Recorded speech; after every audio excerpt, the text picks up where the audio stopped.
এক ভদ্রলোক গাই কিনতে গেছে চাড়া বিটে রাটে আমাকে ওই বাসাতে। তা যাওয়ার সময় বউরে কয়ে গেছে, তুমি আরিফাতিল কিনে রেখে আমি দোয়া গাই কিনে আনবো, আর নেই যাতে রাতারাত সাত দুই দোয়ায় ফেলানো যায়। তো বউ কইতেছে যে হাটে যাচ্ছ, গরুর হাটে কিন্তু পকেট মারির অভাব নাই, ওই রকম কিনবাই, এ সাটাম দিও না, বলো ইনশাআল্লাহ কিনে আনবো। কারণ আমারটা যে আমি কিনবো, যে ইনশাআল্লাহর কি আছে? কয় চোর চোরটাই তোমার চাইতে ভালো তদবির জানে। কয় টাকা যে জায়গায় সারছি চোরের আব্বাও যাতে পারবে না।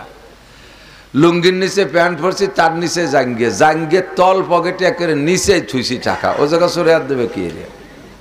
সেরি ছুঁড়ে টাকা নিয়ে গায়ে কিনতে গেছে। ইনশাল্লাহ মোটে কবে না তো কলই না। উনি যাইয়ে ভরা হাটের ভিতরে গাইয়েরটা চয়েস করিয়া দাম দর ঠিক করে টাকা দেবে। এর ভিতরে টাকা কোন জায়গা চোরের তো জানা আছে, যেহেতু আশপাশের পকেট, চোরে কিন্তু টোটাল বাহ্যিক পকেটগুলো সব খুঁজে ফেলে। একজন ঢাকা গেছে যাইয়ে 5 পয়সা তার পকেটে, তো কছে শুনছি যে ঢাকা বলে পকেট মাইর, সব আমার দেখা হয়ে গেছে। বারবার কছে ঢাকা বলে পকেট মাইর আছে, তারা বলে পকেটেতে টাকা নিয়ে যায়, সব আমার দেখা হয়ে গেছে। এইভাবে বলতে বলতে এক পকেট মারি রাগ হয়ে গেছে, তোমার পকেটে 5 পাই আছে, আমি 50 বার উঠেছি আর তুইছি। তুমি মনে হচ্ছে যে ঢাকায় পকেট মার নেই, আমি 50 বার থুইছি আর উঠেছি, কিন্তু এর চেয়ে বড় কিছু পাইনি বলে নেই নে। তো যাই পকেট চোরের তো হিসেব আছে, কোন কোন পকেটে টাকা আছে। বাহ্যিক সব পকেটে যখন টাকা পাইনি, চিন্তা করছে তাহলে জায়গা মতোই রাখছে আন্ডারগ্রাউন্ডে। এই আন্ডারগ্রাউন্ডের টাকা নেওয়ার পদ্ধতি কি চোরে জানে, হাতে একটু গোবর মাহাই দিছে। গোবর মাহাই দিলি, কাকা কাকা কাকা পকেটে হাত দিয়ে না, এই হাতে গোবর, চলেন দোয়াই নিয়ে আসি। 4-5 জন একসাথে জোট করে চোররা কলে নিয়ে, একজন কল টেপে আর 2-3 জনে দোয়াই দেয়, আর পিছন দিয়ে একজন অপারেশন করে।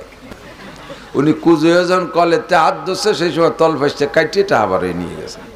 এবার হাত চার দুয়ে টাহা ডুয়ে হাত চুকে দিছে, সেই পকেট ছিঁড়ে তল দিয়ে বাড়াই গেছে, টাহা পয়সা নেই। এখন তো কান্নাকাটি শুরু হয়ে গেছে, গাই আর কিনতে পারলো না, পয়সা করি যা ছিল ভাড়ার টাহাও নাই, সবই নিয়ে গেছে। এখন সেই সালা বিটে রাটেরতে বাড়ি আইটি আসতে রাত বেজে গেছে 12টা-1টা। একা একা আইটি আইসে এবার বাড়ির দরজায় দাঁড়াইয়া ছোট ছোট খটখটি দিচ্ছে। বউ কয় কে? কয় ইনশাআল্লাহ আমি। কি খবর? কয় ইনশাআল্লাহ গাই কিনি নেই। কেন? কয় ইনশাআল্লাহ টাকা চোরে নিয়ে গেছি। এখন গবা গব ইনশাআল্লাহ। তো বউ কয় সময় মতো যদি একবার কইতে, তাহলে আল্লাহ তোমার টাকার পাহারাদারি করত। কতক্ষণ? আমরা আপনারা অনেক কিছু করি, একটা এসে গেল একটু না বলে পারি না। নবী আলাইহিস সালাতু ওয়াস সালামের কাছে বাইতুল মালে মাল আসছে, গনিমতের মাল, যুদ্ধে বিজয়ী মাল, জাকাতের মাল, বহু মাল এসে গেছে। হুজুর তখন রাষ্ট্রপ্রধান, প্রেসিডেন্ট, মদিনার রাষ্ট্র কায়েম হয়ে গেছে। তো একদিন বিকেলবেলা অনেক মাল আসছে, আর মুজাহিদিন সাহাবাই কিরাম তো তখন অত বেশি না, বিভিন্ন ফ্রন্টে যুদ্ধ চলতেছে, আর সেখান থেকে মাল আসতেছে, কিন্তু মাল মাইপে ঘরে রাখার মতো সময় পাচ্ছে না। এই করতে করতে ঈশা রক্ত হয়ে গেছে। ঈশার নামাজের পরে সাহাবাই কেরাম যে কয়জন ছিল, তার ভিতরে হুজুরে এলান দিলেন, মাইয়া হারিসু মিনকুমুল মাল, তোমাদের মধ্যে কে আজকে এই রাত্রে একটু মালটা পাহারা দেবে? এই যে মাল স্তূপ করা রয়েছে গাদি দিয়ে, এটা পাহারা দেবা কেনা? ফাকামা আবু হুরায়রা দাঁড়াই গেছে। হুজুর বলে ইজলিস, বসো। আবার তিনবার এলান দিয়েছেন যে কে পাহারা দিবা? আবার আবু হুরায়রা। কে পাহারা দিবা? আবার আবু হুরায়রা। যেহেতু অন্যান্য সাহাবারা উঠছেন, কিন্তু একটু স্লো দিন ভরে পরিশ্রম হয়ে গেছে, তো এই জন্য তারা একটু স্লো উঠছে। আবু হুরায়রা চট করে উঠে গেছে। তা আবু হুরায়রাকে হুজুর বলেন, ঠিক আছে তুমি পাহারা দিবা। বুখারী শরীফের রেওয়ায়েত। তা আবু হুরায়রা পাহারা দেবেন কোনভাবে? আমাদের দেশীয় নাইট গার্ডের মতো না। আমাদের হাট বাজারের নাইট গার্ডরা পাহারা দেয় কিভাবে? 3 জন নাইট গার্ড আছে, রাস্তা বাজারের এক কোনায় যাইয়া সাবলার মধ্যে তাস খেলে, ওদের দিয়ে ঘর দুটো চুরি হয়ে যায়। আছে না এরকম নাইট গার্ড আমাদের দেশে? অথচ মাসের শেষে 10,000 টাকা বেতন। কয়জন বসে গাঁজা বা খায় বেহুশ হয়ে পড়ে থাকে, ওদের দিয়ে দোকান চুরি হয়ে যায়। তা আবু হুরায়রা তো গাঁজা খা নাইট গার্ড না। উনি চিন্তা করলেন সারা রাত যেহেতু মাল সজাগ থেকে পাহারা দিতেই হবে, তাহলে এর মধ্যে অন্য কামাইও করে নিই। যায় নামাজ একটা পাশে বিছাইয়া নামাজ শুরু করে দিয়েছে। সাহাবাই কেরাম যা করে থাকে, নামাজ পড়তে ক্লান্ত হয়ে গেছে। এরপরে বসে বসে তেলাওয়াত করছেন, তেলাওয়াত করতে করতে ক্লান্ত হয়ে গেছে। এরপরে বসে বসে জিকির করতেছেন। ওই জিকির করার ফাঁকে ওনার একটু ঘুমের ভাব এসে গেছে, জিম আসছে। এর ভিতরে শোনে যে ওই মালের যে স্তূপ, গম, খেজুর ইত্যাদিতে স্তূপ করা, সব সব সব সব করে শব্দ, বস্তা বড় একটা শব্দই ওনার কানে আসতেছে। ওই শব্দে উনি সজাগ হয়ে গেছে। যাই দেয় যে স্তূপের অপর পাশে এক বুড়ো, জম্মের জীর্ণ শীর্ণ বুড়ো, এই গিরিয়ে গুড়ি সব শুলিয়ে গেছে, কুজো হয়ে গেছে, রুকু হয়ে থাকে সব সময়। এই বুড়ো বস্তাটা ভর্তিছে সেটা মাল দিয়ে। বুড়োরে যে, হ্যাঁ বুড়ো, আমি এই জায়গায় নাইট গার্ড পাহারাদার, আমার হুজুর মোতায়েন করছে, তুমি আমার কাছে না শুনি বলে মাল ভর্তিছ। বুড়ো কয়, বাবা আমারও যে অবস্থা, বাড়ির সবাই এই হালাত, কয়দিন যে খাই নে তা কের মনে নাই, এই মাল নেব, রাত্রে খাওয়া হবে, তুমি বাধা দিও না, আল্লাহর কসম আর কোনোদিন আসবো না। বুড়োর ওই দুর্বার হালাত দেখে হযরত আবু হুরায়রা ছেড়ে দিয়েছে, আর কয়ে গেছে যে আল্লাহ লা আতিকা গদান, আগামীকাল আসবো না। এরপরে আবু হুরায়রা আমল শেষ করছেন, ফজর পর্যন্ত পাহারাদারি করছেন। ফজরের নামাজ পড়তে মসজিদে নববীতে গেলে সব সাহাবায়ে কিরাম উপস্থিত, হুজুর ডাক দিয়ে বললেন, তাহলে আবু হুরায়রা এদিকে এসো। ডেকে নিয়ে বলতেন, মা বালু সারাকাতিক, গত রাত্রে তোমার চোরের খবর কি? হুজুর তো সে সময় ঘুম, তো যেহেতু জিজ্ঞেস করছে চোরের খবর কি, আবু হুরায়রা বুঝে ফেলাইছে খবর দেনেওয়ালা হুজুরকে খবর দিয়ে দিয়েছে। তো আবু হুরায়রা বলতেছে, হুজুর আমি ধরেই ফেলাইছিলাম চোর রে। তো চোর এমন ভাবে জীর্ণ শীর্ণ চোর, আমারও মায়া লাগছে, আর কসম খাইছে যে কোনোদিন আসবে না, এই জন্য একবারের জন্য ছেড়ে দিছি। সে বলছে আল্লাহ লা আতিকা গদান, কাল আসবো না। হুজুর বললেন, সাইয়াতিকা গদান, আল্লাহ আতিকা গদান, যদি আগামীকালও দিনের বেলা মাল উঠে সাথে না পড়ার তুমি পাহারায় থাকো, দেখবা ওই চোর কাইলও আসবে। তা আবু হুরায়রা কয় যে সে চোর যেভাবে কসম খাইছিল তাতে মনে হলো যে না আসবে না, কিন্তু হুজুর কসম খাইলেন, হুজুরের সাথে কসম খাইলেন, তো এবার চোরের কসম তো টেকে না, হুজুরি কসমের সামনে একিন হয়ে গেল সে কাইলও আসবে। পরের রাত্রে আবার ধরছে, তুই না কলি যে বুড়ো আর আসবি না? আরে বাবা, তা দুপুরের আগে শেষ হয়ে গেছে, জানিয়েছিলাম। তুমি যদি আমাকে বাড়ি যাইতে আর দেখতে, তাহলে আমার আশা লাগতো না, তুমি দিয়ে আসতে। তা আজকে এই বস্তা নীতি দাও, আল্লাহ লা আতিকা গদান। একটা শিক্ষণীয় আমল আছে সামনে, এই জন্যই বলতেছি গল্প, যেহেতু হাদিসের গল্প, এটা আমার বানানো গল্প না, কোনো যুক্তির গল্প না। দ্বিতীয়বার আজকেও ছেড়ে দিয়েছে। হুজুর আবার বললেন, কি খবর? কয় যে হুজুর সত্যি আইছিল, কিন্তু ও আর কোনোদিন আসবে না, আজকে যে কসম খাইছে খুব কড়া কসম খাইছে। হুজুর কয় আল্লাহ আতিকা গদান, ও কাইলও আসবে। দিনেও মাল উঠেই পারে না, আবার রাত্রে আবু হুরায়রাই পাহারাদার, ওই গভীর রাত্রে সেই বুড়ো এসে আবার বস্তা ভর্তিছে। আজকে যে দড়ি দিয়ে ধরে বান্ধি ফেলাইছে, দড়ি বান্ধি ফেলাইছে, তোরে আজকে নিয়েই যাব, বদমায়েশ বুড়ো, ডেলি ডেলি সিটারিয়র, এই বয়সে সিটারিয়রে, তোরে আজকে নিয়েই যাব। বুড়ো কয়, বাবা তোমার পায়ে ধরি, আমার ছাড়িয়ে দাও। কয় না, তোরে নিয়েই যাব। এবার ওই চোর কয়, বাবা মুহাম্মাদের কাছে যাচ্ছি, আমার কোনো সমস্যা নাই, কিন্তু ও জায়গায় ওমর আছে, ওমর রে ভয় পায়, ও আমার কেটি ফেলাই দিবে রে, আমারে মেরে ফেলবে, ও জায়গা আমারে নিও না। তো বলে না, তোরে নেবই। যখন ছাড়েই না আবু হুরায়রা, এবার ওই বুড়ো বলতেছে, বাবা তোমার একটা আমল শিখিয়ে দেব, এই আমলে যদি তুমি খুশি হও তাহলে কি ছাড়বা? তাহলে হযরত আবু হুরায়রা এবং সাহাবায়ে কিরাম তো আমলের লোভী, উনি কে আল্লাহ কি কয়, চোরে আমল শিখিয়ে দেবে, এ কি? আল্লাহু আকবার। তো বলতে ঠিক আছে, কদিন এই পছন্দ হলি ছাড়বো। তা বলতেছে, তুমি এইভাবে রাত জাগে কয় রাত পাহারা দিবা? যদি এই মাল 1 বছর থাকে, ডেলি তো তুমি ঘুম কামাই করে পাহারা দিতে পারবা না। তোমার ঘুম কামাই করে পাহারা দেওয়া লাগবে না, তোমার এই মাল পৃথিবীর যে কোনো জায়গা, তোমার ইন্ডাস্ট্রিজ থাকুক, কলকারখানা থাকুক, গোডাউন থাকুক, গুদম থাকুক, ছেলে মেয়ে থাকুক, বউ বাচ্চা থাকুক, ঘর বাড়ি থাকুক, দালান কোঠা থাকুক, ব্যবসা বাণিজ্যের দোকানপাট থাকুক, বিশ্বের যেখানেই থাকুক না কেন, তোমার সব জায়গায় নাইট গার্ড সেট করা লাগবে না। তুমি রাতের বেলা ঈশার নামাজ পড়ে আরামসে বিছানায় ঘুমায় যাবা, শোয়ার আগে আয়াতুল কুরসি পড়ে শোবা। শোয়ার আগে যদি তুমি আয়াতুল কুরসি পড়ে শোও, আল্লাহ পাক রব্বুল আলামিন ফেরেশতার মাধ্যমে তোমার সব সম্পদকে পাহারাদারি করবে। সিস্টেমটা বলে দেই, আয়াতুল কুরসি পড়বা, আর তুমি যেই জায়গাটারে বন্ধ দিবা ওই জায়গার একটা শুরু হিসাব করো। যেমন তোমার বাড়ি ঢোকার একটা মেন গেট আছে, ওই মেন গেটের সাথে তুমি মেন গেটের এক সাইডে কপালে হাত লাগাও, আর মেন গেটের একটা সাইডে তুমি কল্পনা করো আয়াতুল কুরসি পড়তে থাকো।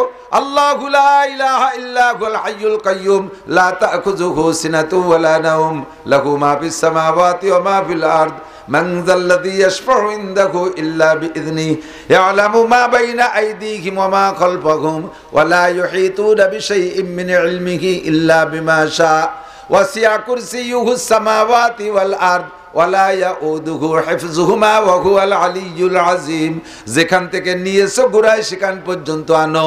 আর তোমার টোটাল সম্পদ, ঘর বাড়ি সবকিছুকে তুমি এভাবে বন্ধের নিয়ত করো, আল্লাহ পাক রব্বুল আলামিন সারা রাত ফেরেশতা দিয়ে তোমার সবকিছু হেফাজত করবে।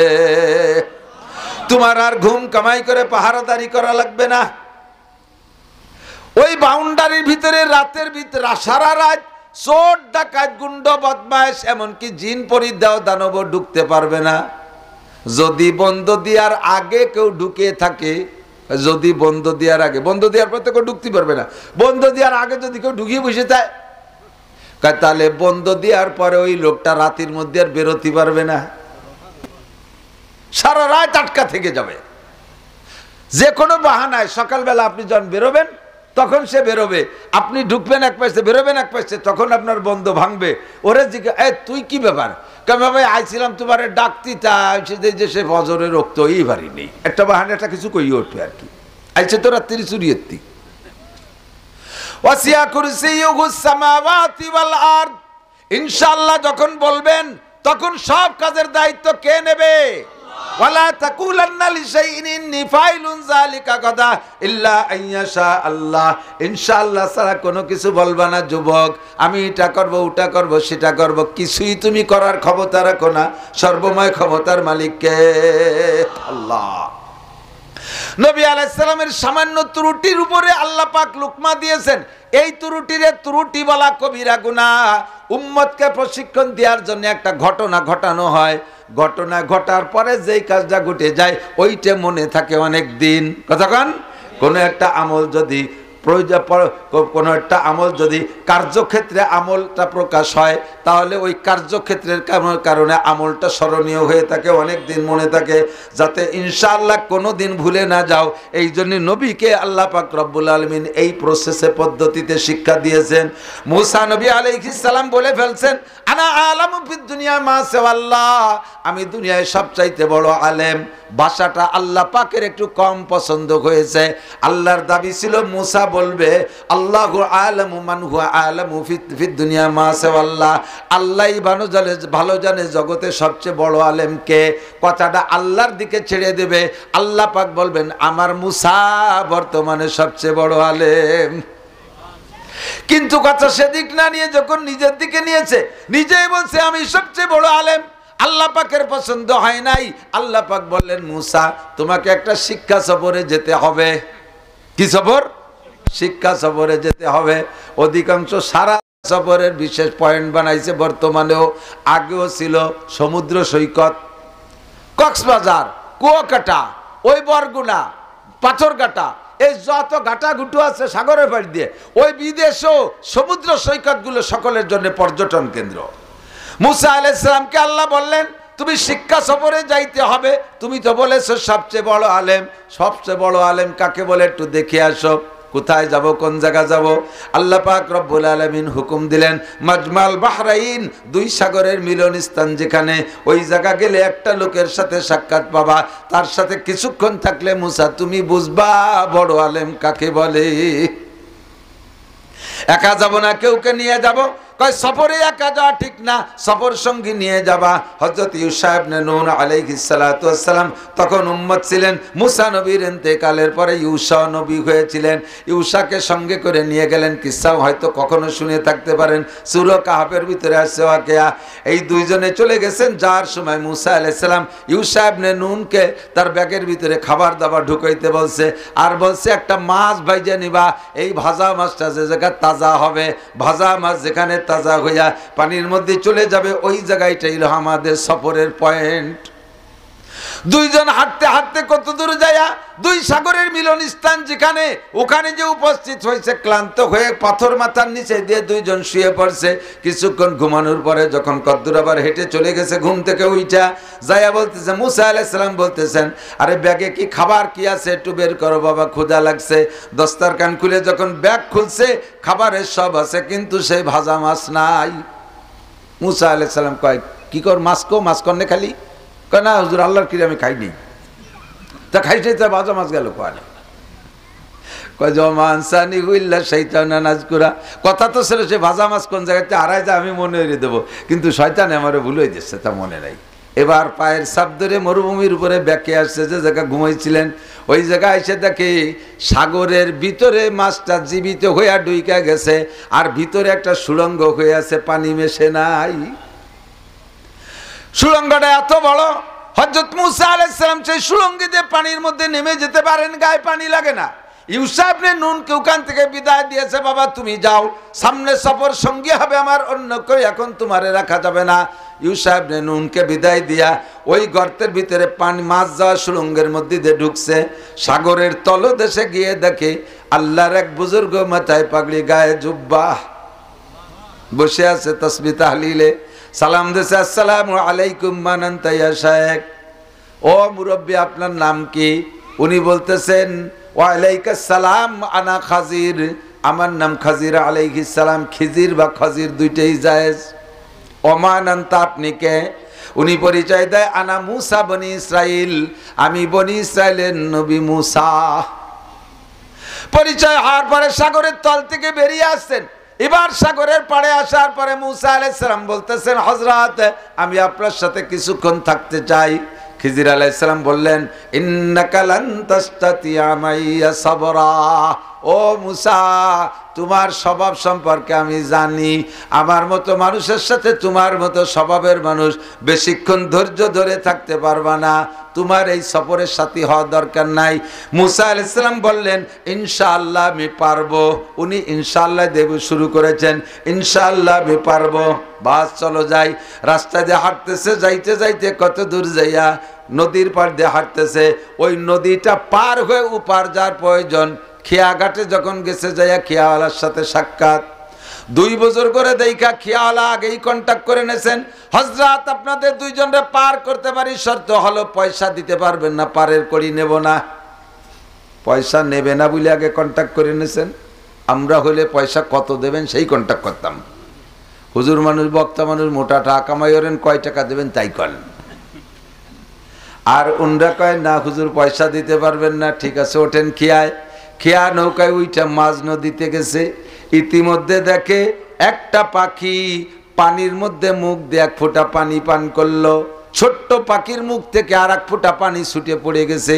পানির মধ্যে মুখ দিলি তো একটু পানি মুখে জড়ায়, সেটা ফোঁটাকারে পড়ে যায়, আর যেটুক পান করছে সেটুক ঠোঁটে ছিল। মুসা আলাইহিস সালামকে খিজির আলাইহিস সালাম বলতেছে, ভাই মুসা দেখেছেন এই পাখিটা কি করলো? কয় পানি পান করেছে। কতটুক পানি খেয়েছে? কয় আনুমানিক এক ফোঁটা। ঠোঁট থেকে পড়ছে কতটুক? কয় এক ফোঁটা। এবার খিজির আলাইহিস সালাম বলে, ভাই মুসা বলেন তো এই পাখিটা এক ফোঁটা পানি পান করার কারণে গোটা সাগরের থেকে কয় হাত কয় ইঞ্চি পানি কমে যেতে পারে? বুঝেন নাই প্রশ্ন? খিজির আলাইহিস সালাম মুসা আলাইহিস সালামকে কয়, ভাই এই পাখিটা যে এক ফোঁটা পানি খেয়ে বেড়াইছে সাগরের থেকে, তাহলে গোটা সাগরের থেকে কয় হাত পানি নিচে হতে পারে?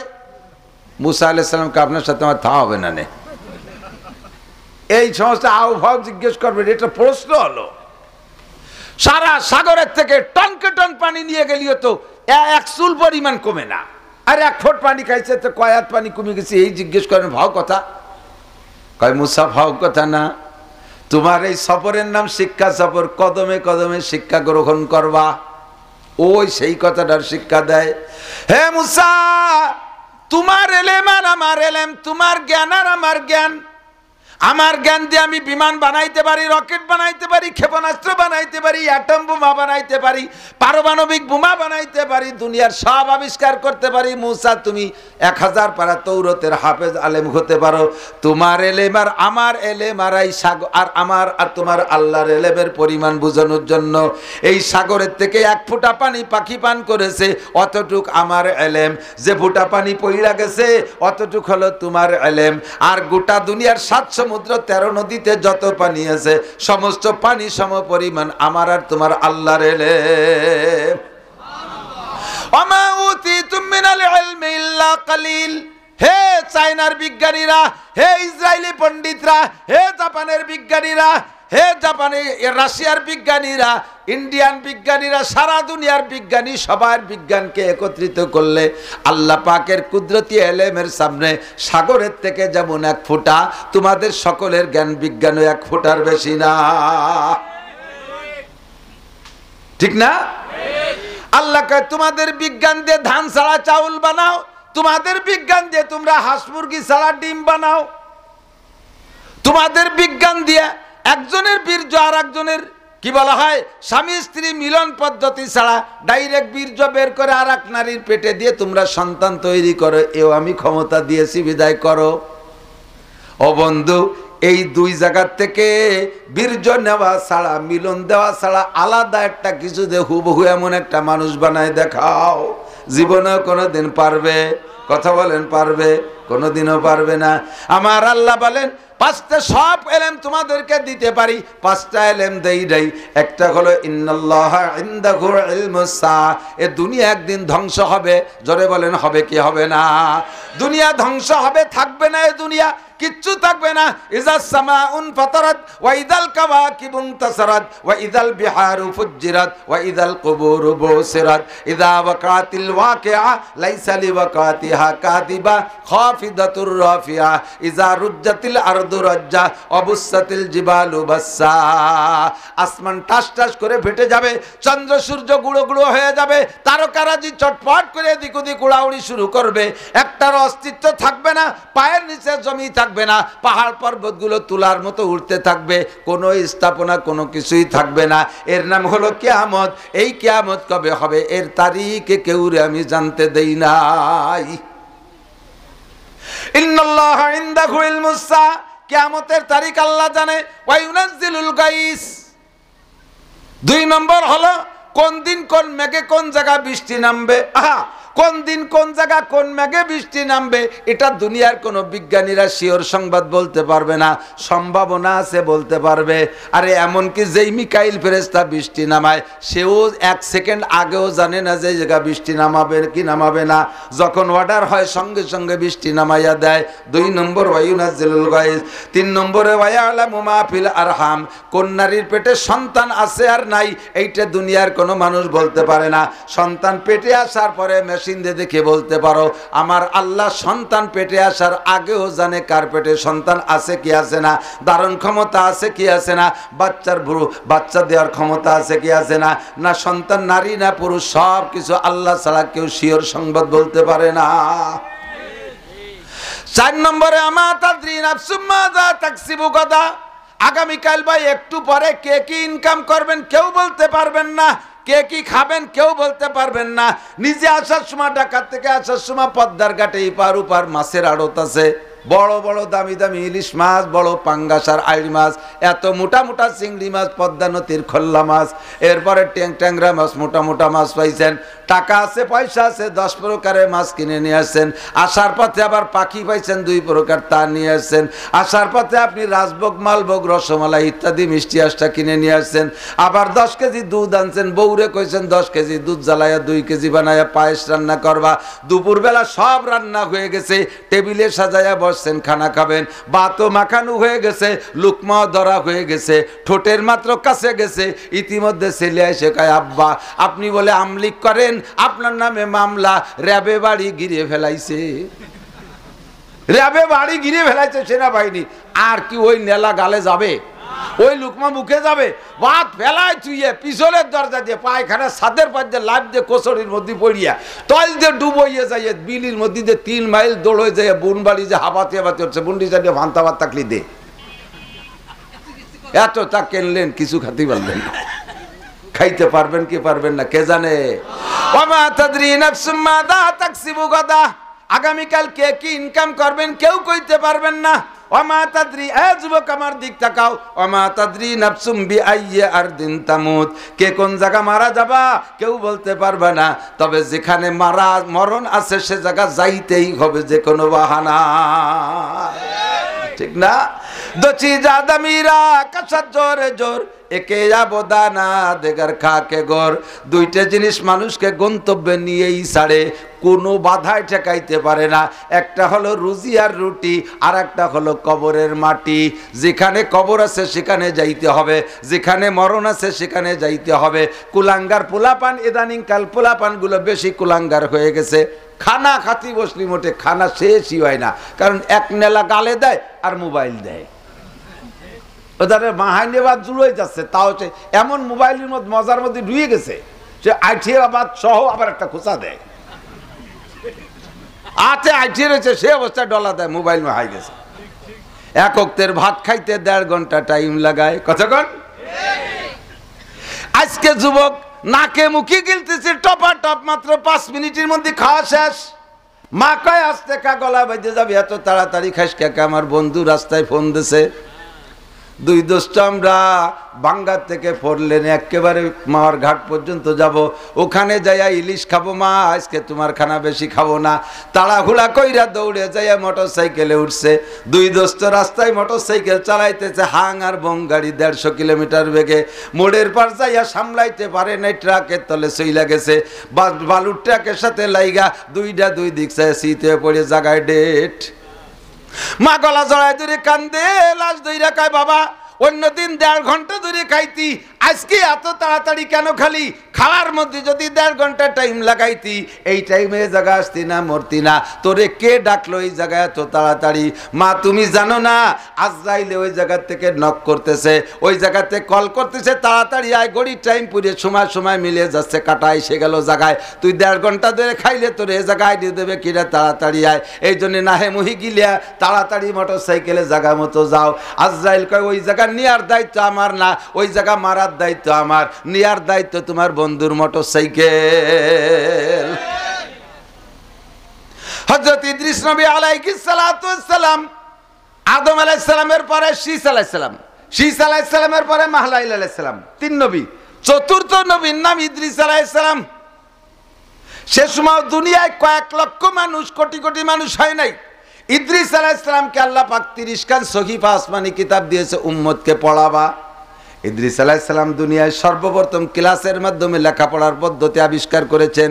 আসমানি কিতাব উম্মতরে কিভাবে পড়ায় প্রমোশন দেওয়া যায়, শিক্ষা দেওয়া যায়, উনি সিলেটে আর বোর্ডে লিখে লিখে সুন্দর করে ক্লাসিফিকেশন করে ভাগ ভাগ করে পড়ানো শুরু করেছেন, আর তাতে ছাত্রদের উন্নতি ঘটতেছে। খেয়াল করেন, ক্লাসের মাধ্যমে যদি লেখাপড়া না হয়, তাহলে এই ছেলেটা কতটা যোগ্যতা অর্জন করছে তা কি কোনোতে যে মাপা যায়? সারা দুনিয়ার মেডিকেল সায়েন্সের সমস্ত বই পড়িয়ে ফেলাইছে, একটা পরীক্ষাও দেয়নি। ওরা কি কেউ ডাক্তার কবে? বিএ ক্লাস পর্যন্ত সব বই পড়িয়ে ফেলাইছে, সব বই মুখস্থ, কিন্তু 1, 2, 3 কোনো ক্লাস একটা পরীক্ষা দেয়নি। ওরা কি 1 পাসও কেউ কবে? তাহলে প্রমোশন আর যোগ্যতা প্রমাণের জন্য ক্লাসের মাধ্যমে, লেখাপড়া পরীক্ষার মাধ্যমে এগুলো যাচাই হয়। তো ইদ্রিস আলাইহিস সালাম সর্বপ্রথম ক্লাসের আবিষ্কার করেছেন। এই খবর আসমানে বহু ফেরেশতা আছে, এক এক আসমানে এক এক ধরনের ফেরেশতা। চতুর্থ আসমানে একজন ফেরেশতার আল্লাহ তাআলা সৃষ্টির পরে দায়িত্ব দিয়েছে, তুমি আলাইকা বিসুজুদ, তোমার আর কোনো কাম নাই, তুমি খালি সিজদায় পড়ে থাকবা, দাঁড়াবো না, রুকু দেবে না, 8 বাজারে যাবে না, তোমার তো আর বউ ছেলে মেয়ে নাই, তোমার খ্যাত খাবার নাই, পাট নাই, কুষ্টা নাই, পিএস নাই, কোনো ঝামেলা নাই, এদিক ওদিক যাবে না, একে সিজদায় কিয়ামত। এই সিজদা ফেরেশতা সৃষ্টির পর থেকে সিজদাই পড়ে রয়েছে। ওই সিজদা অবস্থায় ওনার কানে খবর গেছে যে ইদ্রিস আলাইহিস সালাম এইভাবে ক্লাসের মাধ্যমে, দর্শ মানে ক্লাস, সেখান থেকে ইদ্রিস, দর্শ মানে ক্লাস, সেখান থেকে ইদ্রিস, এই জন্য ওনার নাম ইদ্রিস রাখছে।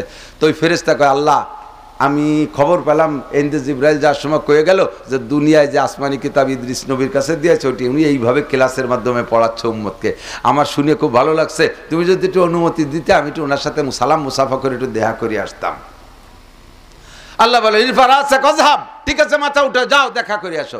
ওই চতুর্থ আসমানের থেকে ফেরেশতা আইসা ইদ্রিস আলাইহিস সালামের সাথে সালাম কালাম মুসাফা, আসসালামু আলাইকুম ইয়া নবী আল্লাহ ইদ্রিস, কাইফা হালুকা, আরবিতে ইত্যাদি ইত্যাদি কুশল বিনিময় করে। মানান্তা আপনি কে? কানা আনা মালাইকাতুল্লাহ, আমি আল্লাহর একজন ফেরেশতা, আইসু ফি তাবকাতির রাবিয়া ফিস সামা, আমি চতুর্থ আসমানে থাকি। আর আমার একটা মাত্র আমল ছিল সিজদায় থাকবো। আমি শুনেছি আপনার সম্পর্কে, আল্লাহ থেকে অনুমতি নিয়ে একটু দেখা করতে আসছে, আমার দিলটা ঠান্ডা হয়ে গেছে। হুজুর আপনি চমৎকার একটা কাজ শুরু করছেন। ইদ্রিস আলাইহিস সালাম বলে, ভাই তুমি যদি আমাদের সাক্ষাৎ পাই, আমার সাথে সাক্ষাৎ পেয়ে খুশি হয়ে থাকো, সন্তুষ্ট হও, তাহলে আমার একটা দাবি আছে তোমার কাছে, দুটি দাবি, তুমি কি আমার একটু পূরণ করে খুশি করবা? কয় বলেন যদি আমি পারবো।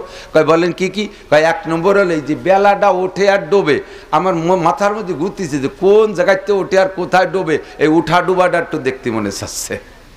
এটা রেখে তুমি একটু আমার এই ফাঁকনার মধ্যে ওই গাড়ি একটু উড়িয়ে দেখাই নিয়ে আসতে পারো? তো ফেরেশতা বললেন এটা সম্ভব। আর একটা কি? আরেকটা হলো তুমিও ফেরেশতা, আজরাইল আলাইহিস সালামও ফেরেশতা। আজরাইল আলাইহিস সালাম আপাতত দ্বিতীয় আসমানে আছে শুনছি, তুমি কি আজরাইল আলাইহিস সালামের কাছে যে একটু শুনিয়ে আসতে পারো যে আমার মরণ কবে হবে, খাতাটা দেখে মরার ডেটটা যদি এসে একটু শুনিয়ে এসে করতে পারো? আমি ধরো 1 বছর আগে একটু ভালোই প্রিপারেশন নিলাম, একটু প্রস্তুতি নেব, এমনি তো নবী কোনো ত্রুটি নাই, আর একটু বেশি ইবাদত করে আল্লাহমুখী হয়ে যাব। তো বলে হ্যাঁ এটাও সম্ভব। তো চলেন আগে বেলা দেখে আসি। সূর্য উদয় অস্ত ডানার ভিতরে আটকাই নিয়া, সূর্য উদয় আর অস্তর স্থান ফিরুইয়াল আইন, চর্ম চোখে যেটা দেখা যায়, এদিকে জাপান ওদিকে পশ্চিম আমেরিকা, এই 2 জায়গা নিয়ে ওনারে দেখাইছে যে এই জায়গা থেকে সূর্য উঠে ওখানে যায়। এরপরে কয় চল তাহলে কি করে যে এবার আজরাইলের কাছে মরণের খবর শুনিয়ে আসতে হবে। তো ফেরেশতা চিন্তা করলেন কি যে আমি ওনারে দুনিয়ায় থুইয়ে ওই জায়গা যায় যদি শুনিয়ে এসে কই, তাহলে ওনার বিশ্বাস হতেও পারে নাও পারে, তার সাথে সবচেয়ে ভালো হবে আমি আজরাইলের কাছে জিজ্ঞেস করব, আর উনি আমার ডানার মধ্যে থাইয়ে লুকাই ফেলায় শুনবে, শুনিয়ে এরপরে আবার আমি জায়গায় নিয়ে তুই যাবো। এইভাবে সে ডানার বগলের মধ্যে আটকাইয়া উড়ে দ্বিতীয় আসমানে যাই আজরাইল ইসলামের সাথে সাক্ষাৎ। আসসালামু আলাইকুম ভাই, ইয়া মালাকাল মউত কাইফা হালুকা, ভাই আজরাইল আপনি কেমন আছেন, ইত্যাদি ইত্যাদি কইটা। ওয়ালাইকুম সালাম, কি খবর ভাই, কেমন আছেন টাছেন? হ্যাঁ আলহামদুলিল্লাহ ভালো আছি। এবার বলতেছে মাতায় আমুতু ইদ্রিস, একটু খাতাটা দেখেন দি, ইদ্রিস আলাইহিস সালাম কবে মরবে সেই তারিখটা একটু আবার কন দি। জিজ্ঞেস করার পরে মালাকুল মউত আজরাইল ফেরেশতা খাতাপত্র না দেখে ওই ফেরেশতারে এক গাদি দোয়া দিচ্ছে, আল্লাহ তোমার মর্যাদা বাড়াই দিক, আল্লাহ তোমার আরো সম্মান বাড়াই দিক, এইরকম ভালো ভালো দৃশ্য দেখার তৌফিক দান করুক। তো ওই ফেরেশতা কয় জিজ্ঞেস করলাম ইদ্রিস মরবে কবে, তা আপনি আমার ভূয়সী দোয়া দিচ্ছেন কে? কারণ ভাই তুমি যে উপকার করছো দোয়া না দিয়ে পারতেছি না। তো কি উপকার? কয় যে আল্লাহ আমারে বলছে ইদ্রিসের জান নিবা দ্বিতীয় আসমানে উঠাইয়া বেলা এই কয়টার সময়। আমি তো গড়ি ধরে বসে রয়েছি, সে ইদ্রিস তো আসেই না কোনোভাবে, আমি বড় টেনশনে রয়েছি। তুমি যখন ইদ্রিস আলাইহিস সালাম নিয়ে আসছো, আসে আমারে সালাম দেওয়ার আগে দেখে গড়িতে টাইম হয়ে গেছে, আমি ইদ্রিসের জানটা আগে নিয়ে নিছি, সে সময় তুমি আমার সালামও দিয়ে পারো নাই। উনি কি মরিয়ে গেছে? বগলুচের দেশে ইদ্রিস আলাইহিস সালাম মারা গেছে। উনি আশ্চর্য হয়ে গেছে। সাথে সাথে আজরাইল বললেন আইনামা তাকুনু ইউদরিকুমুল মাউত ওয়ালাউ কুনতুম ফি বুরুজিম মুশাইয়াদা ইযা জাআ আজালুকুম লা ইস্তাকিরুনা সাআতান ওয়া লা ইস্তাকদিমুন। মরণের ভয়তে কোথায় পালাবা? কুল ইন্নাল মাউতাল্লাযী তাফিরুনা মিনহু ফাইন্নাহু মুলাকিকুম। মরার ভয়তে আমেরিকা যাবা, ও জায়গা আজরাইল হচ্ছে নাকি চেনে না? কতক্ষণ বিদেশে চিকিৎসা হতে যায়, বাঁচার জন্য যায়, লন্ডন যায়, আমেরিকা যায়, সিঙ্গাপুর যায়, তারপরে বোম্বে যায়, মাদ্রাস যায়, চেন্নাই যায় বাস্তি জন্যে। ও জায়গাতে অনেকে মরিয়া আসে, কি আসে না কথা বলেন? বাস্তি যায় মরিয়া আসে, সব জায়গা আজরাইল চেনে। সময় হয়ে গেলে ছাড়বে না দোস্ত। এই কথাটাই বলতে চাইছি যে যেখানে মরণ আছে দ্বিতীয় আসমানে ইদ্রিসের মরণ, সে জায়গা তাকে যাওয়া লাগবে। যার যেখানে মরণ আছে তাকে সেখানে যাওয়া লাগবে, যার যেখানে রুজি আছে তাকে সেখানে যাওয়াই লাগবে। এই জন্য বলে দোচি আদমিরা কাসার জোরে জোর একে আবদানা দেগার খাকে গোর। এই 5টা বিষয় আল্লাহ তাআলা হাতে রেখেছেন, কেউ কখনো অ্যাডভান্স বলতে পারবেন না, পারবেন না, পারবেন না। 1 নম্বরে কিয়ামত কবে হবে, 2 নম্বরে কোন মেঘে বৃষ্টি হবে, 3 নম্বরে কোন নারীর পেটে সন্তান আছে আর নাই, 4 নম্বরে আগামীকাল কে কি কামাই করবেন আর খাবেন, 5 নম্বরে কে কোথায় মরবেন, কার মরণ কোথায় আছে, এটা একমাত্র আল্লাহ ছাড়া কেউ জানে না। আল্লাহু আকবার। তো আজকে বৃষ্টি হবে, বিজ্ঞানীরা কয়দিন ধরে কইছে, কত জায়গা ওই নেই, জায়গায় জায়গায় হইছে, জায়গায় জায়গায় ওই নেই। এখন এর কারণে হুজুরকে পর অভিযোগ করা যাবে না, হুজুর আর মাহফিল দিন পালো না। কি সুন্দর কতদিন ধরে চলতেছে না, আল্লাহর মতো সুন্দর চলছে। আজকে আমাকে কপাল ভালো বৃষ্টি হয়ে গেছে, শুকর আদায় করেন আলহামদুলিল্লাহ। হুজুর আলাইহিস সালাম একবার জিবরিল আলাইহিস সালামকে জিজ্ঞেস করছে, ভাই জিবরাইল, আল্লাহ তাআলা মানুষের আমলের পর কি খুশি হয়? বলে হ্যাঁ, আমল করলে বান্দা যা খুশি হয় আল্লাহ। তা খুশি হয়ে কি করে? তো জিবরাইল বলতেছে যদি আল্লাহ তাআলা কোনো এলাকার একজন মানুষের পর খুশি হয় তার আমলের কারণে, ওর ওসিলায় ওই এলাকায় আল্লাহ তাআলা রহমতের বৃষ্টি দান করে। 1 নম্বর খুশির প্রকাশ। 2 নম্বর কয় যদি তার চেয়ে বেশি খুশি হয় তালি কি রে, একটু খুশি হলে তো বৃষ্টি দেয়, যদি তার চেয়ে বেশি খুশি হয় তালি আল্লাহ কি করে, কয় তালি আল্লাহ তাআলা তার একটা মাইয়ে দেয়। কোন লোকের পর আল্লাহ বেশি খুশি হলে আল্লাহ তার একটা কন্যা সন্তান দরকার, একটা মেয়ে দেয়। আল্লাহ খুশি হয়ে মাইয়ে দেয়, আর আমরা মাইয়ে পাইয়ে খুশি না বেজার? 99% পাবলিক বেজার। বউরে আতুর ঘরে যে কেড়াইল দেওয়ারি শুরু করে, পেটে বাচ্চা মাইয়ে আছে, যদি আল্ট্রাসাউন্ডে ধরা পড়ে ওই সে আল্ট্রাসাউন্ড অবস্থায় উল্টো সোনো সংবাদ দিয়ে দেয়, এবার খালি ফাটির বাচ্চা হলিয়ে তোরেও তালাক তোর মারও তালাক। ঘর ভরি ফেলাইছে। শয়তান মাইয়ে হয় কেন, কি জন্য এত মাইয়ে হয়? তা তো গোড়ায় হাত দাও নাই। তুমি বিয়ের সময় যৌতুক খাইছো কয় লাখ টাকা? বিয়ের সময় যৌতুক খাইছো কয় লাখ টাকা? কয় 1 লাখ টাকা। এই জন্য তিলকা আসারাতুন কামেলা, 1-এ 10 যাবে, তোরে মাইয়ে দেবে 10টা। 10 লাখ টাকা রেডি কর। এত মাইয়ে হয় কার? বউরে মারো, মাইয়ে পছন্দ না হলে এবার শালটা তুরাবা না। বউ মহিলা মানুষ পারে নাই, যা বানাইছে তা মাইয়ে হয়ে গেছে। আর তোকে কয়বা বেটার মাইয়ে পছন্দ না, ছেলে ভালো লাগে, তা ছেলেটা তুরাবা না। বউরে দোষ দিস কে? ছেলেরে ছেলে কত যেটুক লাগে সেইটুক বানা, সেটুকের নাম করলাম না। পারবা কেউ? তাহলে পারবা না যেহেতু, তাই বোর পর ওই অভিযোগ করে লাভ কি? ছেলে দেয় কে? মেয়ে দেয় কে?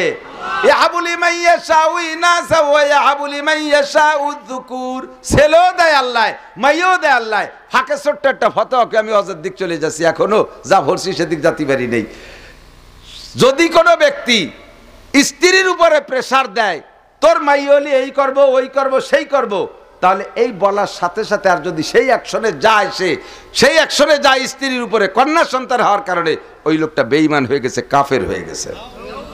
কারণ সে আল্লাহর কুদরতকে ছেড়ে দিয়ে এই মেয়ে হওয়ার দোষে দোষারোপ করছে স্ত্রীকে। অথচ স্ত্রী তো মেয়ে হওয়ার দোষে দোষী না, মেয়ে দোষে কে? তোমার একিন নাই যে মেয়েটা আল্লাহ দেয়, একিন নাই যে মেয়েটা আল্লাহ দেয়, একিন হয়ে গেছে মেয়েটা বউ দেয়। তুমি সেটা পছন্দ করো না, আল্লাহর কুদরতের পর হস্তক্ষেপ করেছো, কাজেই তুমি ঈমান নষ্ট হয়ে গেছে।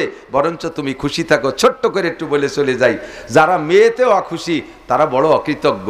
সন্তানদের ভিতরে মারা কে বলে ছেলেরা পক্ষ নেয় মার, আর মায়েরা সর্বকালে পক্ষ নেয় বাপের। কতক্ষণ সবগুলো যখন বড় হয়ে যায়, আপনি বুড়োকালে বুড়ো বুড়ি দুইজনে একটু গন্ডগোল বাধায় দেহেন ছেলে মেয়ে কিরকম দিক যায়। ছেলেরা যাইয়া বাপের গলা ধাক্কায়, তোমার মতো বুদ্ধি হবে না। 80 বছরে তুমি বাসি হয়ে গেছো, 72 বছরে 72 হয়ে গেছো, তুমি বাড়ি থাও কি জন্য? তবলিগি জাতি পারো না? আমার মার সাথে খালি ডেলি গাঞ্জাম বাদাও, বুড়োরে গেটি ধাক্কায় তবলিগি মসজিদ দিতে হয়েছে, আর বাড়ি যাবা না। মায়েরা যাই ওর মারে রাগ করে, তোমার মোটে বুদ্ধি হলো না, 50টা বছর এই সংসার ঘর করতেছো, আমার আব্বা একটু শক্ত মেজাজ, তুমি একটু মেনটেন করে চলতে পারো না। কতক্ষণ মায়েরা মারে রাগ করে, আর ছেলেরা বাপরে গেটি গুল্লি দেয়। আর সেই ছেলে বলি তুমি খুশি হয়েছিলে, আর ওই মাইয়ে কয়টা বলি তুমি বেজার হয়েছিলে। বড় মাছ কিনে নেবেন বাড়ি, দেখবেন ছেলেরা বলবে আম্মু মাথাটা আমারে দিও, আর মায়েরা কয় এই মাথা খাবে আব্বু। ও কয় না যে আমি খাবো, মাথা খাবে আব্বু। কতক্ষণ যদি আল্লাহে যদি মিথ্যে কথা বলি থাকি, একেবারে নগদ আমার বাড়ি, আমি ছেলেবেলেকে নিয়ে মাঝে মাঝে বাড়ি বসে বসে, আমার ছেলেরা মাদ্রাসাতে আসলে একটু খোঁজ গল্পে বসি, লম্বা গল্প স্বল্প করি। সবই বড় হয়ে গেছে, হাফেজ আলেম হয়ে যাচ্ছে। এর ভিতরে রান্না হয়ে গেছে, মেয়ে দুটোও পাশে বসে, রান্না হয়ে গেছে। দেখি যে টুপ টুপ করে ওরা টের পাইয়া এক এক ছেলে যে জুত করে খাইয়ে এসে আবার বসে, আমার কিছু কয়টায় না। চারিয়ে ছেলের খাওয়া শেষ, আর মেয়ে দুটো কাছে আব্বু ভাত খাতে যাবেন না? আমার কাছে রান্না হয়েছে, কয় যে বাইরে সব খাইয়েছে। আমি কই তা তোরাও যা। কয় না আব্বু তুমি না গেলে যাবো না, ওরা আমারে থুয়ে খাইয়ে আসে, আর মাইয়ে দূরে আমার ছাড়া যাবে না। আরে এ কি রে, এই ও কি ও কি ও ব্যানার তুমি পরে তোলো, ব্যানার তোলার সময় পাও না, তুমি আইছো সেই বেলা থাকতে, আর না তুমি ব্যানার তুলতেছো। তোমার সাথে আমি বুদ্ধি কম রাইনি, আমি কাজার মানুষে বুঝাই, কোরা বাদ দাও। তাহলে মেয়ে হলে খুশি হবেন। হাদিসে আসছে যাকে আল্লাহ তাআলা 3টে কন্যা সন্তান দিয়েছে, ফাআল্লামা গুন্না ওয়াআদ্দাবা গুন্না, 3টে মেয়েকে দিন শিখাইয়া ভালো ছেলে দেখে, ইমানদার দিনদার পরহেজগার ছেলে দেখে পরাস্ত করে গেল আব্বা নিজ হাতে। ফুতিহাত লাহু আবওয়াবুল জান্নাহ, এই আব্বার জন্য জান্নাতের 8টা দরজা খোলা। একটা হাদিসও পাই নাই 3টে ছেলে যদি আল্লাহ কেউরে দেয় আর তাদেরকে এত ইচ্ছে করতে পারলি বারা বেহেশতের দরজা খোলা, এরকম অন্য ফাজাইলের হাদিস আছে, বাকি এরকম হাদিস আসে নাই। কাজেই কখনো মেয়ে হলে অখুশি হবেন না। আরেকটা কথা সাথে কয়ে যাই, আপনার ছেলেও আছে মেয়েও আছে, ছোট একটা ছেলেও আছে ছোট একটা মেয়েও আছে। এবার লাস্টে ধরেন ছেলের বয়স 2 বছর বা 3 বছর, মেয়ের বয়স 4 বছর 5 বছর। আপনি বাড়ি যখন কোনো কিছু যাওয়ার সময় কিছু খাবারটা নিয়ে যাবেন, সে সব ছোট তো ছেলে, পাওনা তো মূল অধিকার তো তারই, সেই পাবে আদর সবচেয়ে আল্লাহ তার। এখন বাড়ি ছোট সে, এই মুহূর্তে যাইয়া আপনি ছেলের হাতে টুল্লা দেবেন না, পারলে 2 টুপলা নেবেন, একই সাথে ছেলের হাতে একটা মেয়ের হাতে একটা দেবেন। যদি আগে ছেলের হাতে দেন, মেয়েটা তো ছোট, সে তো মেলা বড় না, তার ভিতরে একটা আঘাত লাগে, যা হা আজকে যদি ছেলে হতাম তাহলে টুপলা ডাল্লা আব্বার কাছ থেকে আমিই পাতাম। সে মেয়ে হিসেবে ভিতরে একটা বড় আঘাত পায়। বাইরে থেকে খাবার নিলে টুপলাটা মেয়ের হাতে আগে দেবেন, ছেলের হাতে দেবেন না। ওই মেয়ের হাতে দিলে মেয়েদের আবার স্বভাব আছে, ও বাইরে থুয়ে খায় না, ওর কোলের মধ্যে দিয়ে ছোট বাইরে দাদু তুমি খাও তুমি খাও, ওরে পরান বরে খাওয়াইয়ে থাকলে বুন্ডা খায়, নাইলে যতক্ষণ ভাইয়ের পেট না ভরে অতক্ষণ সে মুখে দেয় না। কিন্তু সিস্টেম যদি পাল্টায় ফেলেন, ছেলেটার হাতে আগে দেন, মেয়েটা মেয়ে মানুষ, তার মন ছোট, একেবারে মনটা ভেঙে যায়। এরকম কিছু দিক আমাদের লক্ষ্য করে চলা উচিত, কথা ঠিক না? আল্লাহ আল্লাহ কবুল করুক। বলেন অনেক কথা এসে গেল, টুকরো টুকরো কথা। তনহামাসু দাগ দাগ পুম্বা কুজা কুজানে হাম এক দিলে মান সদা রেজু দিলবা কুজা কুজানে হাম। ভিতরে অনেক জ্বালা, সারা গায়ে রক্ত, ক্ষত বিক্ষত, ঔষধ দেবো কোন জায়গায়? এই জন্য যেটা যেরকম মাথায় আসে মনে আসে সেইটা সেইভাবে একটু কয়ে যাই। সাথে আরেকটা মনে এসে গেছে, খবর নাকি আসার সময় আপনারা ছোট ছোট বাচ্চারা বক্ত থাকে, যেমন আমার একটা নাতি ছেলে, আমাদের ওদিক ছেলেরে পুতা কয়, মেয়ের ছেলেরে নাতি কয়, আর আপনার সব জায়গায় মনে হয় নাতি ছেলে কয়। তা আমার এই নাতিটা 2 বছর বয়স, আমার খুব ভক্ত, এ দাদা কয়া শিখছে, কথাবার্তা একটু বলা শিখছে। আসার সময় এই পাগলামি করে, দাদা যাব, গাড়ি দেখলি কয় দাদা যাব, পাগলামি করে। এখন তাকে আমার রেখে আসতে হলে একটা কিছু বুঝ দিয়ে আসা লাগে, দাদা তুমি থাকো, তোমার জন্য মজা নিয়ে আসবো, খাবারটা নিয়ে আসবো, এরকম কিছু করে আসা লাগে। আপনাদেরও অনেকের এরকম সন্তান থাকতে পারে, বিরক্ত করে, আমি যাবো হুজুরি অচ্ছন্তে যাবো, মাহফিলি যাবো। আপনি তারে রেখে আসছেন কি কইয়া, তুমি থাকো, আমি তোমার জন্য খাবারটা নিয়ে আসবো, কিছু খাবার নিয়ে আসবো। আপনি রেখে চলে আসছেন, ওই বাচ্চা রাত্রে ওর মা ঘুমাই গেছে, ও খাবারটার লোভে আর ঘুমোই নেই। আপনি মাহফিলি শেষে যখন বাড়ি যে কাজ দিয়েছেন, কাজ দেওয়ার সাথে সাথে আপনার বউ উঠার আগে ওই বাচ্চা উঠে যে টক করে দরজা, আব্বু খাবারটা দাও, আপনি তো গেছেন খালি হাতে। আরে আব্বু মনে নাই, এরপরে ও কেমন স্টক করার মতো দুঃখ পায়। যদি বলে আসেন কিছু নেব, তাহলে কিছু নিয়ে যাবেন, একটা চকলেট হলিও নিয়ে যাবেন, তাহলে এক তো সে খুশি হলো, 2 নম্বরে আপনার প্রতি তার আস্থা তৈরি হবে। আমার আব্বা যা বলে তা করে। আগামীকাল আবার যাবেন আরেক মাহফিলে, সেদিনও বিরক্ত করবে, আব্বু তুমি থাকো, খাবারটা নিয়ে আসবো। ওকা ঠিক আছে তাই থাকলাম, তুমি কিন্তু নিয়ে আসবা। আর গতকাল যদি মিস করেন, আজকে আর সে বিশ্বাস করে, জামা ধরে লুঙ্গি ধরে ঝুলিয়ে পড়বে, ল্যাংটা হইরে ফেলবে, এটাই নিয়ে তোমারে আমি জাতি দিচ্ছি না, আমার তুমি ভাই দিছ। এ কথাগুলো মনে রাখার বিষয়। আল্লাহ কবুল করুক, বলেন আমিন। কুল হাল ইয়াস্তাবিল্লাযীনা ইয়ালামুনা ওয়াল্লাযীনা লা ইয়ালামুন। 30 পারা কোরআন শরীফের ভিতরে 6666 আয়াতের মধ্যে 332 বার এই কুল শব্দ আসছে। কুল 332। কুল মানে বলো, কুল মানে এই বলতে বলতেছেন কে? কাকে? নবীকে। কাকে? প্রথম এই মুখাতাব, এই সম্বোধিত ব্যক্তি কে? নবী আলাইহিস সালাম। আল্লাহ নবীকে বলতেছেন কুল। এই কুল কয়ে যে কথাগুলো বলতেছেন, এই তাহলে 332টা কথা। তাহলে কি কোরআন শরীফের বাকি অংশ বলবে না? অবশ্যই বলবে। নবী আলাইহিস সালাম উম্মতের উপরে কোরআন কিতাব পড়ে শোনাবেন। বাকি 30 পারা কোরআন শরীফের ভেরি ভেরি ইম্পর্টেন্ট, একেবারে অত্যন্ত গুরুত্বপূর্ণ 332টা কথা, যে কথাগুলো নবীকে আল্লাহ অর্ডার করেছেন, দোস্ত আরগুলো বলো না, বলো এই কথাগুলো বলো। যেমন কুল আউযু বিরাব্বিন নাস, কুল আউযু বিরাব্বিল ফালাক, কুল হুয়াল্লাহু আহাদ, কুল ইয়া আইয়ুহাল কাফিরুন, কুল লাইন ইসতামাতিল ইনসু ওয়াল জিন, কুল লাউ কানাল বাহরু মিদাদাল লিকালিমাতি রাব্বি। এইভাবে 332টি কথা, খুব ইম্পর্টেন্ট কথা বিদায় নবী কালা অর্ডার করছে, দোস্ত এই কথাগুলো বলেন, এই কথাগুলো বলেন, এই কথাগুলো ইমানের সাথে সম্পৃক্ত। ইমান ঠিক না হলে কোনো আমলে কাজে আসবে না। ইমান ঠিক না হলে 1000 বছর ধরে নামাজ পড়লে 1 রাকাত নামাজ আমলের বস্তার মধ্যে ঢুকবে না। ইমান ঠিক না করে সারা জীবন ভরে কোটি কোটি টাকা দান করলে একটা নেকিও তার বস্তার মধ্যে ঢুকবে না। ইমান ঠিক না করে বছরে 10টা উমরা করলে একটা উমরা তার বস্তার মধ্যে থাকবে না। কাজে ইমান আগে ঠিক করতে হবে। আর এই ইমানের সাথে 332টি কথা বিদায় কুল আপনি বলেন। সেই 332 কুলের একটা কুল আমি পড়ছি। আল্লাহ তাআলা নবী পাককে বলতে বলতেছেন উম্মতের কাছে জিজ্ঞেস করেন। আর কুল শব্দের পরে যদি প্রশ্নবাদক চিহ্ন আসে তখন কুলের মানে বলো না, কুলের মানে জিজ্ঞাসা করো, কুলের মানে জিজ্ঞাসা করো। কুল হাল ইয়াস্তাবিল্লাযীনা ইয়ালামুনা ওয়াল্লাযীনা লা ইয়ালামুন। হে নবী উম্মতের কাছে জিজ্ঞেস করেন, শিক্ষিত লোক আর অশিক্ষিত লোক, জাননেওয়ালা আর না জাননেওয়ালা কোনোদিন সমান হতে পারে? আরেকটা কুল আছে, কুল হাল ইয়াস্তাবিল আমা ওয়াল বাসির। নবী একটু জিজ্ঞেস করেন তো উম্মতের কাছে, চক্ষুওয়ালা লোক আর অন্ধ লোক কোনোদিন কি এক সমান হতে পারে? মর্যাদার দিক দিয়ে এক হতে পারে? কাজের দিক দিয়ে এক হতে পারে? 7 ফুট জুয়ান, এত না মোটা, একবারে মোহাম্মদ আলী কেলের মতো জুয়ান, শক্তিশালী, টিরাকরে আজকে ঠেয়া দিতে পারে, কিন্তু লোকটাও অন্ধ। এই লোকের সাথে গ্যাঞ্জাম লেগে গেছে আর একটা লোকের সাথে, ঠ্যাং এক কান খোড়া, এক হাত নাই, কিন্তু চোখ আছে। দুইজনের হাতে লাঠি আছে, বাড়ি বাড়ি লাগলি মায়ের কিডা খাবে? গন্দি কানাডা মায়ের খাবে, কানাডা মায়ের খাবে, খোলাটা খাবে না। খোলার ঠ্যাং একবার আছে, ওর চোখ আছে, ঘুরিয়ে ঘুরিয়ে ও পিছন সাইড দিয়ে বাড়ি, ঘুরিয়ে ঘুরিয়ে পিছন দিয়ে বাড়ি, আরো যখন ফিরে এই দিক বাড়ির দিক করে ফিরে ওই ভাষে চলে যাবে ঘুরিয়ে ঘুরিয়ে। এই কানাডা মায়ের খাইয়ে শেষ, ঠিক না? কানাডা মায়ের খাতে খাতে কানাডা চলে যেতে হবে। ওই দেশের নাম কানাডা আছে না, ওই দেশে চলে যেতে হবে।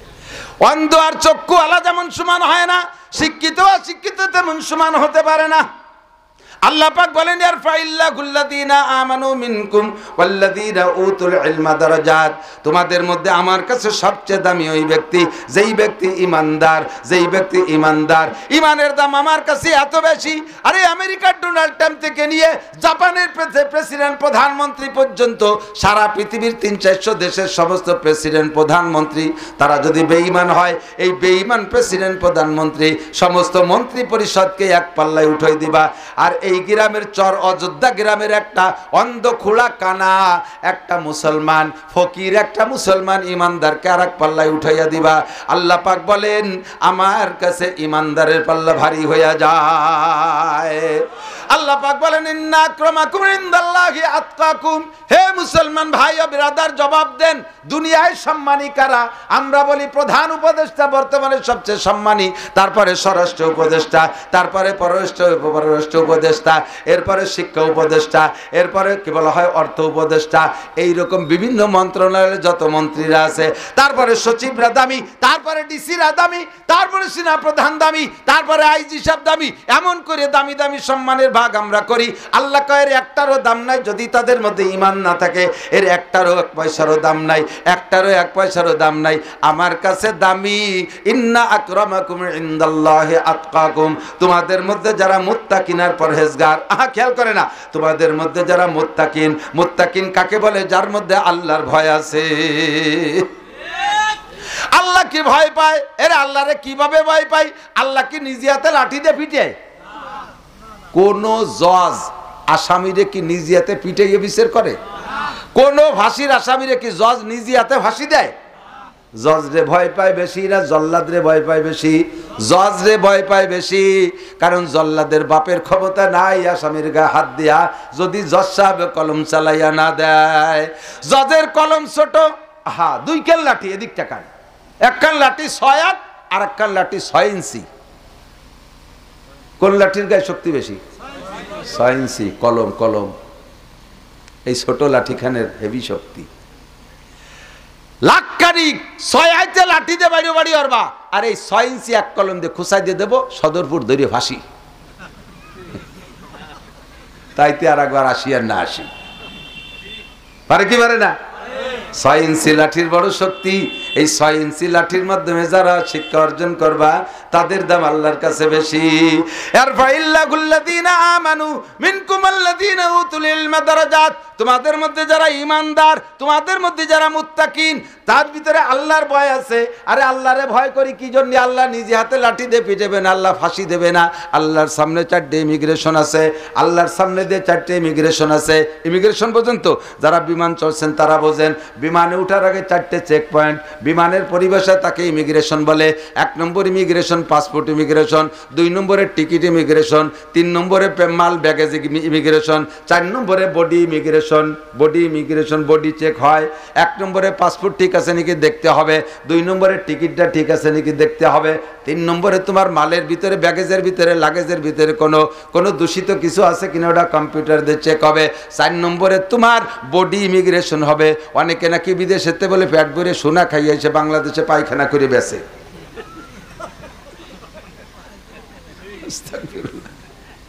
এই তোর পেটের মধ্যে সোনা আছে না গাঁজা আছে, মেশিনি দিলি ধরা পড়ে যায়। কোন সুবহানাল্লাহ, কি আবিষ্কার মানুষের! 4টে ইমিগ্রেশন পার না হওয়া পর্যন্ত বিমানে উঠতে দেয়। 3টায় পাস করছেন, 1টায় ফেল। আমি নিজেই ফেল করে দেখছি একবার। ওই সেবার আওয়ামী লীগের এই যে এই লাস্ট নির্বাচনের আগের নির্বাচনটা যেটুকু হয়েছে আর কি, ওই সময় বাংলাদেশে 1 সপ্তাহের জন্যই মাহফিল বন্ধ করে দিয়েছে বক্তাকে। যে বক্তারা স্টেজে যাইয়ে সরকারের সমালোচনার, তো পুত পবিত্র সরকার, তাকে সমালোচনা করা যায় নেই, এই জন্যই করতে নিষেধ। তাই আমাকে মাহফিল বন্ধ হয়েছে, তোমরা কিছু করতে পারবে না। আমি চিন্তা করলাম যে মাহফিল যখন দেশে বন্ধ, একটা কিছু তো করে খাতে হবে। আমাকে এই 6-7 দিনেরও দাম আছে যথেষ্ট। সুযোগ পাইয়া মালয়েশিয়া গেলাম মাহফিল করতে।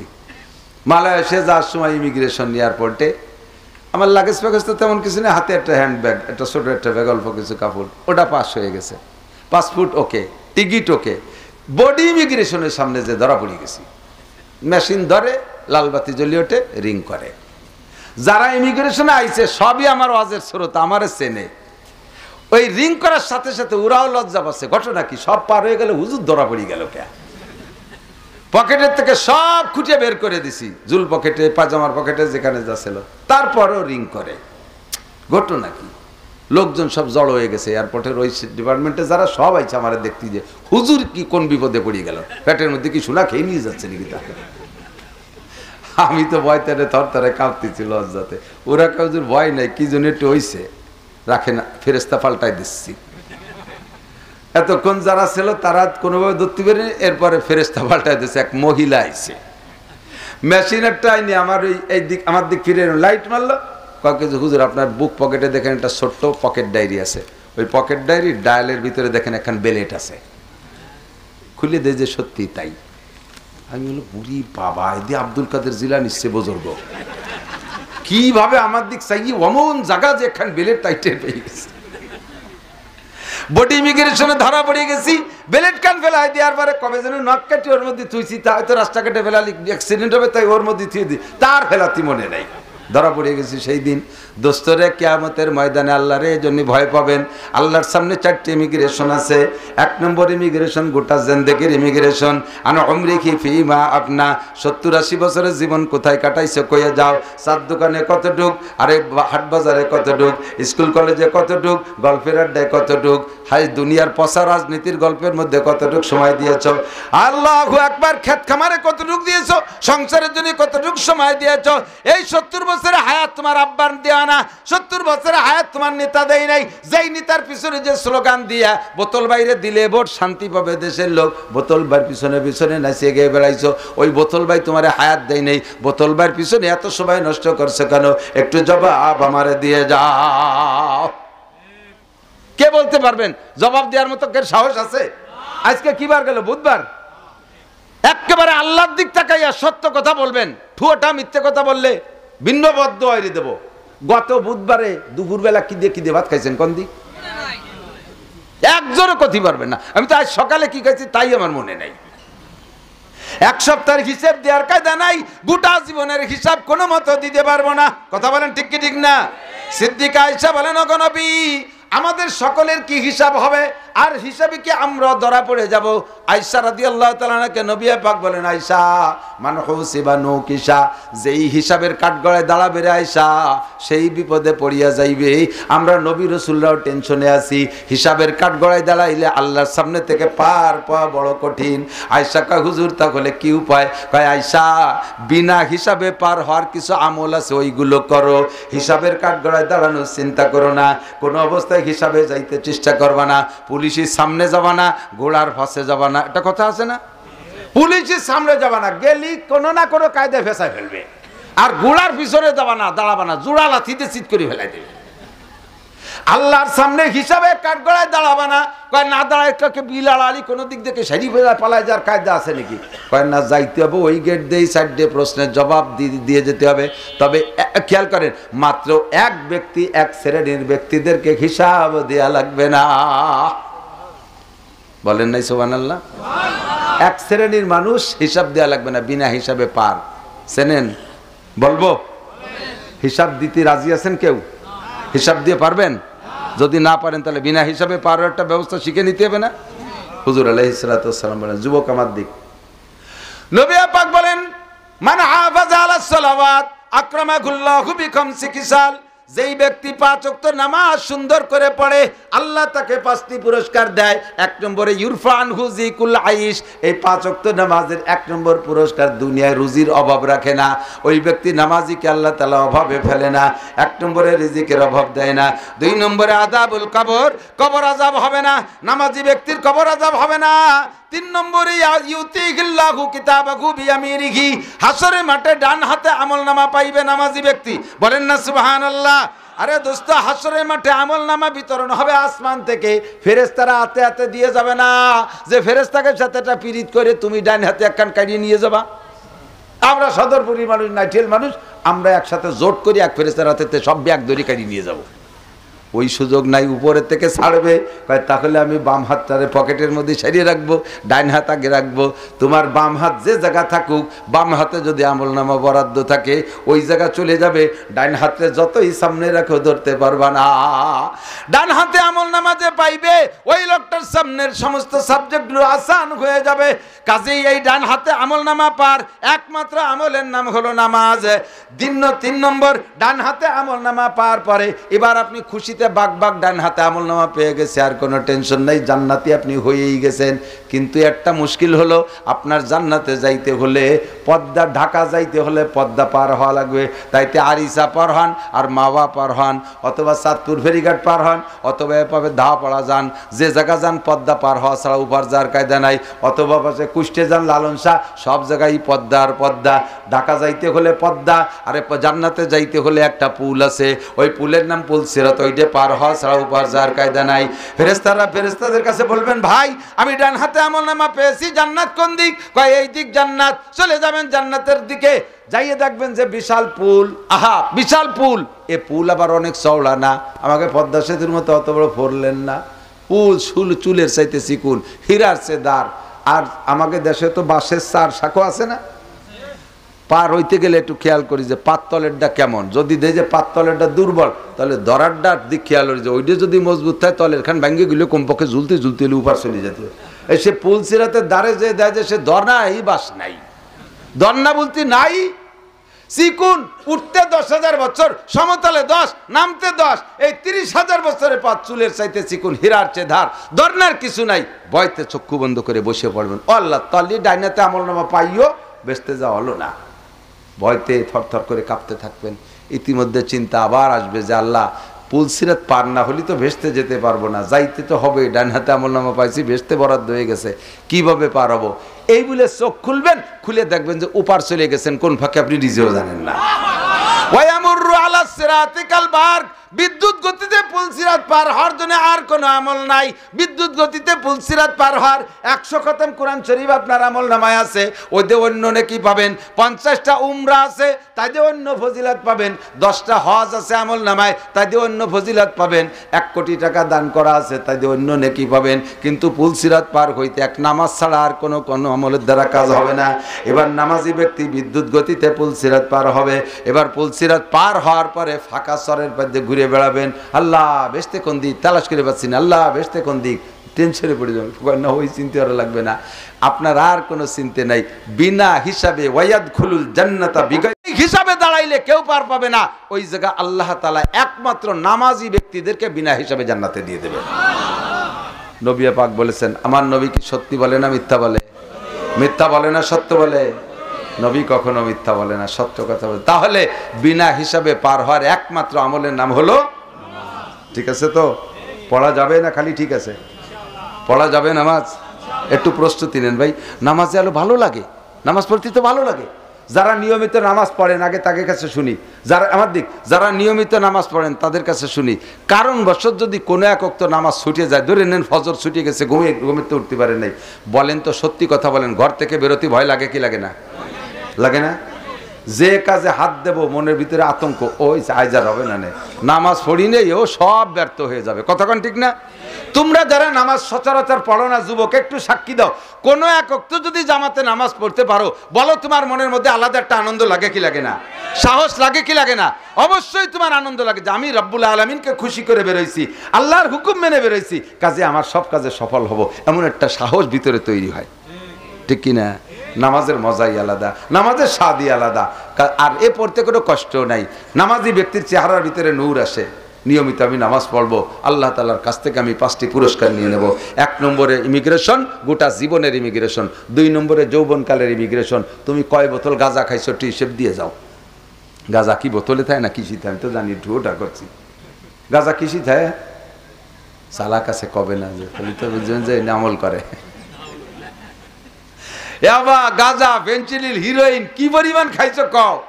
বিড়ি সিগারেট কত খাইছো কও? আসো, যৌবনকালে এগুলো বেশি করা যায়।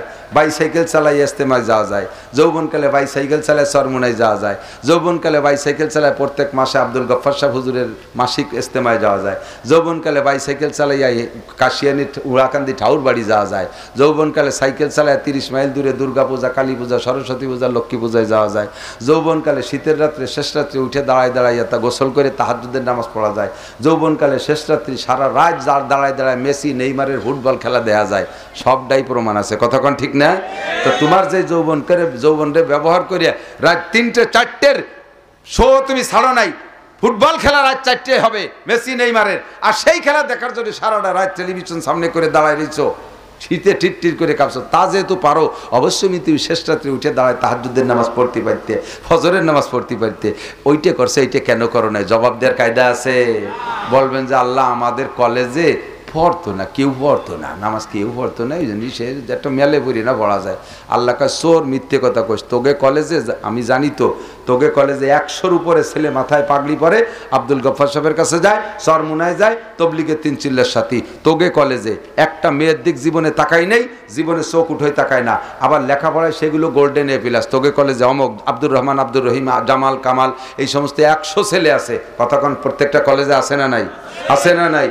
তাহলে সেই ছেলেগুলোরে তোমার সামনে পেশ করলে তুমি ফাবুহিতাল্লাহ যে কাফার আউরে পড়বো না, আল্লাহ তাহলে আর একটা বার ফাটাই দামে আবার কলেজে ভর্তি হবো। আল্লাহ আর কলেজ হবে না, সাবধান। হে মহিলারা, যৌবন কালটাকে কাজে লাগাও, বৃদ্ধ হয়ে গেলে কিছুই পারবে না। আমি সচক্ষে দেখেছি আমার মা সাংসারিক 1000 কাজ করার পরেও আমার মায়ের এক রাত্র তাহাজ্জুদ কাজা হয় নাই। শেষ রাত্রে উঠে আমার মা তাহাজ্জুদ পড়তেন, আমার মা হেরিকেন ধরাইয়া কোরআন শরীফ তিলাওয়াত করতেন। আমার সেই মা এখনো বেঁচে আছে, এখন এসি, এয়ার কন্ডিশন সব কিছু আল্লাহ দিয়েছে। মায়ের বয়স 100-র উপরে, মা এখন কিছুই করতে পারে না, নামাজের রক্ত চেনে না, বসায় দিলে একসাথে 10-12 ওয়াক্ত পড়ে ফেলে। আবার খাওয়াই দেওয়ার পরে একটু পরে যদি খাওয়ানোর পরে যদি জিজ্ঞেস করি মা আপনার বৌমা কি ভাত খাওয়াইছে, কয় 4 দিন আমারে ভাত দেয় না, কেবল খাইছে, এই মাত্র খাইছে। বুড়ো হয়ে গেলে এরম হয়ে যায় না? ওই দিন আসলে কিছুই করতে পারবা না। কাজেই তোমার যৌবনকালটা বড় দামি কাল, এটার জবাব দেওয়ার জন্য রেডি হয়ে যাও। জবাব দিতে হলেন শাবাবিহি ফিমা আবলা, আল্লাহু আকবার, শাবুন্না শাফি ইবাদাতিল্লাহ। তোমার আলাদা একটা পুরস্কার রয়েছে, আরশে আজিমের নিচে তোমাকে বসাইয়া আল্লাহ পাক নিজ হাতে 500 বছর পর্যন্ত তোমার মুখে উঠাইয়া জান্নাতি খানা খাওয়াবে। যুবকদের আমাদেরকে খাওয়াবে, আল্লাহে খাওয়াবে, আল্লাহে খাওয়াবে, 500 বছর খাওয়াবে, আল্লাহ নিজ হাত দিয়ে গালে উঠে খানা খাওয়াবে 500 বছর। শাবুন্না শাফি ইবাদাতিল্লাহ, যুবক তোমার যৌবনকালটাকে একটু ভালো কাজে লাগাও, একটু তবলিগের সময় দাও, নামাজটা পড়ে নাও, খেলাধুলা করো, বিনোদন করো, দোষ নেই, ফরজ তরক করো না, কাসাজে খেলো না, রান বেরোনি প্যান্ট পরো না, পাশা বেরোনো প্যান্ট পরো না। কি সুন্দর সুন্দর প্যান্ট, 5,000 টাকা দিয়ে প্যান্ট কিনছে, যখন কুজু হয় ভাষাদারের থেকে 1 বিঘে বার হয়ে যায়। ওর পিছনে একজন রুকু দিতে যাইয়ে ওর ওই ভাষা দেখি আসতে আসতে চলে এসে কি নামাজ পড়ি না, আরে যে কায়দা মতো ভাষা একটু আগে দেখেন, খালি ভাষা দেখো না রুকু দেবো, এই প্যান্ট পরা যায় না, হরিও না, ঢিলা ঢালা পোশাক পরা, আরামের পোশাক পরা। ওই সমস্ত টাইট প্যান্ট পরলে কত অশান্তি যারা পরে তারা জানে, আবার তো বুঝেই আছে না, অমন টাইট চাই যে সিফা সাফাই ফুজি তাই কি এরিয়া, আল্লাহ আকবার, ঢিলা ঢালা লুঙ্গি পরছি, কি হয়েছে আমার, হয়েছে কি, আবার লুঙ্গির দাম কম না, যত কি যা আমার কি করলো ওতে আমার কিছু আসে যায় না, আমার শান্তির পোশাক আমি পরবো, আমার যে পোশাকে শান্তি লাগাবে সেই পোশাক পরবো। পাতলা জামা পরছি, টরে কাপড়ের লুঙ্গি পরছে, দামি লুঙ্গি, এতে লুঙ্গি হয়ে হুজুরের টাইছে, গামছা খান গাড়ি দিয়ে লুঙ্গি পরে, তোমার মতো এরকম দোনালা হরি তো আমি থাকতে পারি না, টাইট প্যান্ট এগুলো বড় না, সুন্নতি পোশাকে আসো, শান পাবা, মান পাবা, মানুষের কাছে আদর পাবা, আল্লাহর কাছে সম্মান পাবা। কথা বলেন ঠিক না? আনসাবাবি ফিমা আল্লাহ, 3 নম্বর ইমিগ্রেশন, ওয়ান মালিকি মিন আইনা ইকতাসাবা ফিমা আনফাকা। 3 নম্বর ইমিগ্রেশনে ধরা পড়ে যাবেন, মাল কোত্থেকে কামাই করেছো, কোথায় খরচ করেছো, কয়ে যাও। আল্লাহ বাংলাদেশে থেকে কামাই করেছি, কানাডায় খরচ করেছি, বাংলাদেশে কামাই করছি, কানাডায় খরচ করছি। জবাব দিতে পারবা না দুদু, এই জবাব আল্লাহ খুশি হবে না। এই দেশের চৌকালারা ভাত পায় না, কানাডায় বলে এক একজনে 100-150 বিল্ডিং বানায়। কত বড় কম জাতি। আমাকে ভাগ্য পরিবর্তন করে দেবে কে? কেউ নাই, আল্লাহ দেবে না পরিবর্তন করে। কতক্ষণ এখন যাকে বসাইছি তারাও শুনলাম যে কালকের পোলাপান 150-200-1000 কোটিটার মালিক হয়ে গেছে, ওকে অ্যাকাউন্টে আল্লাহ আসমান থেকে পাঠিয়ে দেয় নগদ টাকা। বিনাই নাকতা সাবা, কোত্থেকে কামাই? আল্লাহ, আমার কামাই সম্পর্কে তুমি বিলকুল অভিযোগ করতে পারবা না। বলো কিভাবে? আমি সকালে ফজরের নামাজ পড়িয়ে 2.5 ঘন্টা দাওয়াতের কাজ করে, ইশরাক চাষতের নামাজ পড়ে, প্রাথমিক নাস্তা করে, আধাপাড়া কোরআন শরীফ পড়ে, এরপরে রিক্সা খান নিয়ে বেরোই, নিজের ভ্যান নিজের রিক্সা নিজে চালাই। আজান হইলে আর 1 কদমও বাড়াই না, ওক্তীয় নামাজ জামাতের সাথে তকবিরুল্লাহর সাথে পড়ি। আর কোনো যাত্রীর সাথে সিটারি বাটপাড়ি করি না, নামাই দেওয়ার পরে যে যা দেয় তাই নিয়ে আসি। আমি এর চাইতে বলো আর হালাল কামাই কি হতে পারে? আল্লাহ কয় থ্যাংক ইউ, তোমার কামাইটা বড় ফার্স্ট ক্লাস। খরচ কোথায় করছো? শনিবারে ব্যারাকের কিস্তি দিয়ে দিছি, শনিবারে গ্রামীণ ব্যাংকের কিস্তি দিছি। কারণ মাইর তো খাইছো ওই জায়গা, কামাইটা করছো ভালো, খরচটা করলে কোথায়? খরচটা কোথায় করলে? তুমিও অ্যারেস্ট, তুমিও অ্যারেস্ট। যত সমিতি আছে সমস্ত সমিতি হারাম। সমিতির ভিতরে সুদ, মায়ের সাথে 1 টাকায় 36 বার জেনার গুনাহ করতেছেন যারা সুদ দিচ্ছেন আর খাচ্ছেন। তুমি তুমি তুমি তুমি কিভাবে কামাই আসছো? কামাইয়ের মধ্যে একটু ঝামেলা আছে, কওয়া যায় না। ওই রাস্তায় দাঁড়িয়ে ট্রাকের সাথে মুসাফা করেও কিছু নিছি, বিভিন্ন এভাবে পয়সা ইনকামটা শোনার দরকার নেই। খরচ কিভাবে করছি তুমি শুনলে আশ্চর্য হয়ে যাবো। আল্লাহ কিভাবে করছো? বাড়ির দ্বারের মসজিদ 35 লাখ টাকা দিয়ে করে দিছি। লাস্টে এবার কাবা ঘরের গিলাফ লাগাবে, ও জায়গা আমি 10 কেজি সোনা কিনে দিছি। কামাই করছো কোত্থেকে? কামাই করছি ধরেন টোন মারছি, মন মারছি, রাস্তা মারছি, খাল মারছি, ভিজিএফ কার্ড মারছি, পঙ্গু ভাতা, বয়স্ক ভাতা, বিধবা ভাতা, এগুলো করে পয়সা খাইছি। তারপরে কারেন্টের খাম্বা টাম্বা এগুলো বেশ কিছু মারছি, ব্রিজ খাইছি, কালবাট খাইছি, এগুলো খাইয়ে কামাই করে টাকা তো আমি 10 জনের হজে পাঠাইছি, 20 জনের তবলিগি পাঠাইছি, কাবা ঘরে গিলাফে আমি 10 কেজি স্বর্ণ দিছি। তা আল্লাহ এই জায়গা কি আমার কোনো অপরাধ? ফিটি সালা বান্ধ ধুলাই হবে। সুরা তোর হারামটা দেবী টাকে হজে পাঠাতে কইছে কিনা? তো আমার কাবা ঘর কি গিলাফ তোর টাকার অভাবে ছিল? তালে তালে একটু রসে বলি, পিছনে হাড্ডে দেখেন প্রত্যেকটা মানুষ ধরা খেয়ে যাবেন ইনকামের হিসাব নিলে। কোত্থেকে কামাই করেছো, কোথায় খরচ করেছো, কি জবাব দেবেন? 1 লাখ টাকার পোশাক বানাইছেন, মাত্র 1টা টাকা ওর মধ্যে দুর্বল আছে। কি দুর্বল বোঝেন? দোকানদারের সাথে দাম চুকাইছেন, দাম পরে লুঙ্গির দাম চুকাইছেন আপনি 2000 টাকা, 2000 টাকা দাম চুকায় টুকায় লাস্টে যাইয়ে জোর করে 10টা টাকা কম দিতে হইতেছেন। এই লুঙ্গি পরে নামাজ পড়া হারাম। মাছের দাম দর ঠিক করে লাস্টে যে 10টা টাকা কম দেওয়া জোর করে যাইলে ভাই আমি ছাড়বো না, কয় না ছাড়ি, তোর ফিরে আটে আসলে দেখাই দে বাড়ি, দমক দিয়ে মাছ কটা নিয়েছেন। ওই মাছ খাইয়ে যে কয়েক নামাজ পড়ছেন একক তো ওই নেই। আবার এসে মুনাজাত করে, রব্বানা হাবলানা মিন আজওয়াজিনা ওয়া যুররিয়াতিনা কুররাতা আয়ুন ওয়াজআলনা লিল মুত্তাকিনা ইমামা। আল্লাহ তুমি আমারে মুত্তাকিনদের ইমাম বানাও। আল্লাহ কাজ ডাহাতিওরা মাছ খাই এবার মুত্তাকিনদের ইমাম হবি? হ্যাঁ, সাবধান। 4 নম্বর প্রশ্ন হলো অমাদা আমিলা বিমা আলিমা, তুমি যা শিখেছো তারপর আমল করছো কতটুকু কয়ে যাও। বহু কথা কইছি, কিন্তু অনেক কথা কইছি। এই সব কথাগুলো কোরআন হাদিসের নির্যাস, শব্দের সাথে আরবি বলি নাই, সবই কোরআন হাদিস থেকে বের করে বলছি। দোস্ত, সতর্ক হয়ে যাই, ভালো হয়ে যাই, কথাগুলোর পর আমল করার চেষ্টা করি। আল্লাহ তাআলা কিয়ামতে আমাদেরকে বিনা হিসাবে পার হওয়ার ব্যবস্থা করে দিক, বলেন আমিন। মেয়ে ছেলেদেরকে শতভাগ পর্দা করাবেন। একটা দুর্বলতা, কঠিন দুর্বলতা আমি খুব লক্ষ্য করেছি, বিশেষ করে যেসব এলাকার মানুষ ছেলেপেলেরা বিদেশে বেশি থাকে, ওদের বউরা বাড়ি থাকে, এই সমস্ত এলাকারে কন্ট্রোল করা খুব কঠিন হয়ে গেছে। আপনাদের এই সদরপুর সর্বদর্শনের থেকে ডেলি 2-5টা ফোন আমার যায় বিদেশিকে বউকে বেকায়দার ফোন। মহা সমস্যা। মুরব্বীরা খুব গার্ড দেবেন, মুরব্বীরা খুব গার্ড দেবেন, খুব পাহারা দেবেন। ছেলেকে বেলায় স্বামী চলে গেছে বিদেশে, আর ওই বাড়ির যুবতী বউডারে তার জরুরিয়াত ছাড়ার জন্য আঞ্চলিক 4-5টা যুবক খুব খোঁজ খবর রাখে। রাত 12টার সময় সেই বাড়িতে বলেছে, এই কোথায় গেছিলি? ভাই বিদেশে, বাবির খোঁজ নেওয়ার তো কেউ নাই, ওনারে দায়িত্ব দিছে। নুসো এত রাত্রি গেছিস তুই বাবির খোঁজ নিতি? এগুলো ঠেকান, এগুলো ঠেকান।